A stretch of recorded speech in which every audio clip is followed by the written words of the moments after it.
Исәнмесез? Кайберәүләр бәлки әйтер, бу абзый тагын гәзит турында сөйли инде. Ә бит гәзитләрне юндәп яшьләр укымый.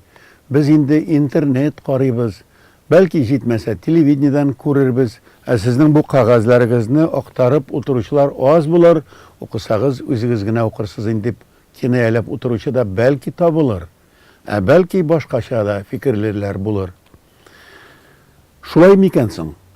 Чөнки менә шәхсән мин интернетка да каршы түгел. Радио һәм телевидение тапшыруга да каршы түгел. Ләкин гәзитне алыштыручы башка чара күрмим. Әйдәгез шуны исбатлап карыйк. Газета тирәнрәк итеп, озак итеп, тотып караганны көтеп тора. Татар бит тотмый ышанмый диләр.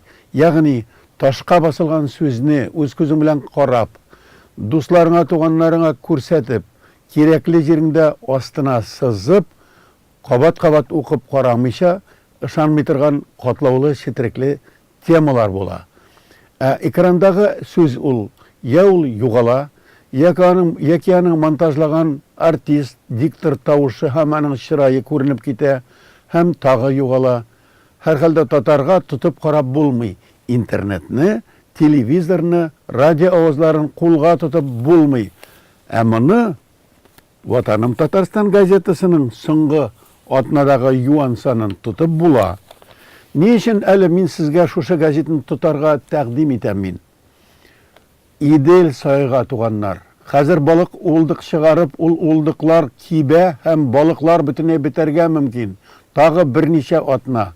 Идел шушылай сусыз торса, аның ярлары коры торса, балыксыз калабыз. Һәм әле яр буендагы башка үсемлекләр, агачларда зыян күрәчәк. Ягъни Идел бетә. Ә ни өчен бетә ул? Сез әлбәттә телевизордан, интернеттан беләсез. Гадәттәгечә суны төшерәләр кайдадыр. Һәм бәлки ишеткәнсездер, ә бәлки ишетмәгәнсездер. Быел кар бит бик каты күп булды. Менә Ватаным Татарстанда шулай дип язылган белгеч фикере. Узган кышта кар 2 тапкыр күбрәк яуган. Димәк, bütün халык, бигрәк тә белгечләр, карның эрегәч бөтен дөньяны ташкынга әйләндереп, гавамны алып китәргә мөмкин дип курыкканнар. Һәм шуңа күрә суны ничек тә төшерү әмәлен күргәннәр дип әйтәләр. Бәлки шулайдыр да. Ләкин нишләптер кар 2 тапкыр күп булып та ташкын андый булмады. Гомумән язгын ташкын булмады. Кая киткән ул кар? Ни арада ул эрегән? Менә шул турыда олы кеше әлбәттә уйлый һәм тотмыйча ышанмый. Ватаным Татарстанның бу язмасы Идел бит ул, сай бит ул дип атала. Әлбәттә Идел бит ул, киң бит ул дигән җырны без ишетеп беләбез. Ләкин ул сай бит ул. Укып карагыз әле. Шушы мәкалә бер бит ярымда тәфсилләп аңлатып бирә. Әллә махсус эшләгәннәрме? Туктыйк әле, гәзитне алыйк, каршыбызга салыйк. Монда Кремльнең рәсми вәкиле Лилия Галимованың да фикере бар. Гидрометеорология хезмәткәрләренең да фикере бар. Һәм төрле фаразлар бар. Без фараз кылырга, ышанмаска, шикләнергә яратабыз. Чара күргәннәрендә беләсе килә бит. Монда языла Эльвира Валиеваның мәкаләсендә балыкларга якыралар. Чыннан да улдык төшәчер өчен махсус бутаклар төшерү, чара күрүдә кирәктер. Һәм шунда ук шундый сорау куела. Иделне сайыктыру кемгә отышлы? Казан тирәсендә, Татарстан тирәсендә Идел сайыкса, бәлки башка җирдә тирәнәядер. Бәлки бер мәкердер бардыр моны. Менә шуны бергәләп тикшерәсе иде. Һәм шушыны тикшергәндә, гамәлләрен өйрәнгәндә Таһир Хадиев, Дәүләт Советының экология комитеты рәисе, нәрсә әйткән? Һәм күпме су өстен мәйданы бар Татарстанда, күпме җир, ничә процент, һәм ни сәбәпле ташу акмады, тагын беләсе килә. Кабат әйтелә. Ягъни, менә шушы гәзит мәкаләсендә Идел бит ул, сай бит ул дигән мәкаләдә аңлатып бирелгән. Ә бүген бу тема иң мөһим тема булып тора һәм Иделнең корганында, балыксыз калганында беләсе килми, корылыкны да күрәсе килми. Менә шундый әйберләр газетада була һәм ул газетаны әйләндерә зур сәясәт һәм тормыш фәлсәфәсе әсбабына. Бу санда шулай ук язы җәй төсле, җәе нинди булыр дигән сораулы мәкаләдә бар. Чыннан да 15 май булды, аннан соң Көз, яз, кыш кебек салкын көннәр башланды. Хәерсез яңгыр. Моннан да кызыклы актуаль мәкаләләр булырга мөмкинме? Газетада шулай ук кәҗә белән генә булмый дигән язма, сыер урынына кәҗә турында. Көтүче булыр өчен дә талант кирәк. Күрәсезме? Бу язманы укучылар авылда интернеты булса да укымаслар. Аларның балалары укырлар, кызыксынмас. Бу халык авазы да шулай ук. Шулай булгач, Иделнең язмышы, халыкның язмышы, малларның язмышы турында кулга тотып укырга да мөмкинлек туа. Һәм бу газет инде гадәттәге радио телевидениедән яңгыраган берничә мизгелдә яңгырый торган хәбәрләрне генә түгел, тормыш фәлсәфәсен кулга тотып карарга, уйларга, киңәшергә ярдәм итә. Ташламыйк әле бу кагазны, ташламыйк. Мәдәни җомга. Бу җыл газетада шулай ук телевидение яки интернет, радио тапшыруга алмашка килергә теләми. Алар тиз генә чыксыннар, тиз генә хәбәрен белдерсеннәр, кичтән иртәнгә калдырмасыннар.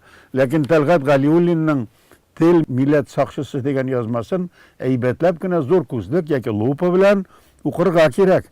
Монда хикмәтле сүзләр дә бар.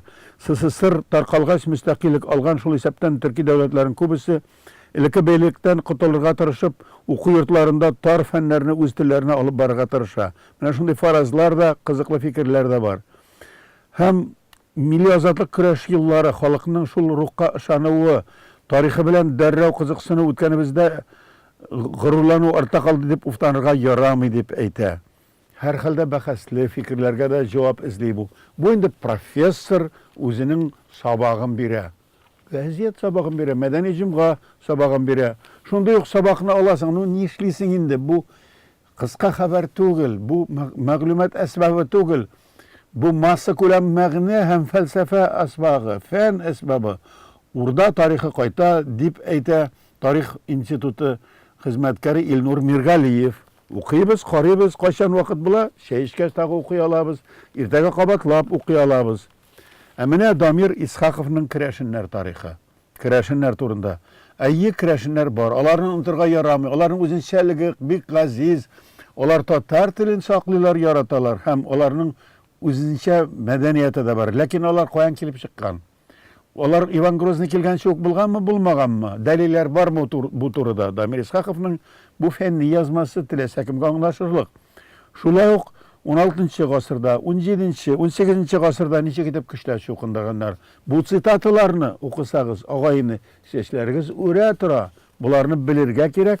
Һәр хәлдә буларны белү тормышны тирәнрәк алырга, аңларга ярдәм итә. Шулай итеп, мәдәни җомгада андый язмалар еш эшри милләт темасына дәлилләгән һәм кыю фикерләр әйтелгән язмалар була.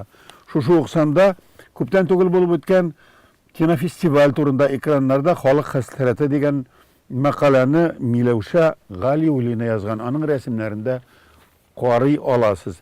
Тел турында профессор Тәлгат Галиуллин әйтсә, Тел әдәбият һәм сәнгать институты директоры Ким Миннуллин үзенең фәлсәфәсе турында интервью бирә. Бер телле укытучыларның көндәшлеге аксый дип әйтәләр. Ягъни ул күп теллелек ягында аңлата башлаган. Әлбәттә, Ким Миннуллин төрле яктан әйтә инде бер булса да сабак бирү. Димәк, бу газет кенә түгел, бу үзенә күрә бер Дарүл Фәнун, ягъни университет яки мәдрәсә. Зәки Зәйнуллинның Блюхерның соңгы сулышы дигән язмасын укыйсыгыз киләме? Блюхерның язмасын беләсезме? Рәхим итәсез, тотасыз да укыйсыз. Һәм башка шундый язмалар бар, тәкәбберлек исламга тиң түгел, дип язган Рамазан Кабиров. Рәхим итегез, менә күрәсезме? Бу бер мизгелдә бер калактан кирип, икенченнән чыгып эчә торган мәгълүматлар түгел. Менә шуңа күрә мин сезгә ышандырырга тырыштым. Татар газетларының, менә шушы калын юан газетларының мәгънәсе гадәти элекке газет язмасы түгел дип. Аннан да калынрагы журнал әлбәттә. Менә Идел журналының урысча чыкты. Ул Буа шәһәренә багышланган. Буада чыккан язучылар, Буада театр булу һәм бер 10 еллап элек Раил Садриев Буада драма театры ачтырды мәдәният министрлыгыннан. Һәм менә быел инде узган елда дөресрәге Буа театрының 100 еллыгын үткәрде. Ягъни халык көлә елмая 10 ел элек ачылган театрның 100 еллык тарихы бар икән. Һәм хәзер Буада халыкара театр фестивале башлана. Һәм шуның катнашучыларына бүләк итеп урысча идел чыгарганнар. Менә инде заманага барып җиттек. Ягъни бу үзенә күрә сенсация һәм бүләк, әлбәттә бу мәгълүмат әсбабы бу юлы. Бу инде бу үзенә күрә буклет кулга тотып кем иренми кайткач укырлар бәлки. Бусы мин бу журнал инде хәзерге идел журналым. Мин журнал дип түгел, бәлки төсле газет һәм мәгълүмат таратучы, сурәт таратучы, ниндидер шунда аңлату, агитация әсбабы дип аңлатар идем. Әлбәттә, Иделнең алдынгы фикер, радикаль, кыю, революцион реформация фикерен тарату заманнарында булды. Киләчәктә анысы да булыр. Бәлки Идел үзенең киләчәккә кыйбласын эзләгәндә нә журналча тормышны әйләндереп җибәрә торган кыю һәм тирән фәлсәфәләр белән дә шатландырыр. Хәзергә безнең газетләребез кай вакытта журнал кебек чыкса, кайбер журналларыбыз газет кебек, радио, телевидение кебек. Ләкин барыбер журнал кулыгызда кала, аны үзегез дә укый аласыз, балаларыгызга да бирә аласыз, күршеләрегездән дә күрсәтә аласыз. Һәркем үзенә кирәген таба ала. Тизрәк булсын иде журналда һәм китапта тормышның, киләчәкнең ничек үзгәргәненә юл күрсәтә торган яңа тирән хәбәрләр тизрәк булсын иде. Көтеп калыйк.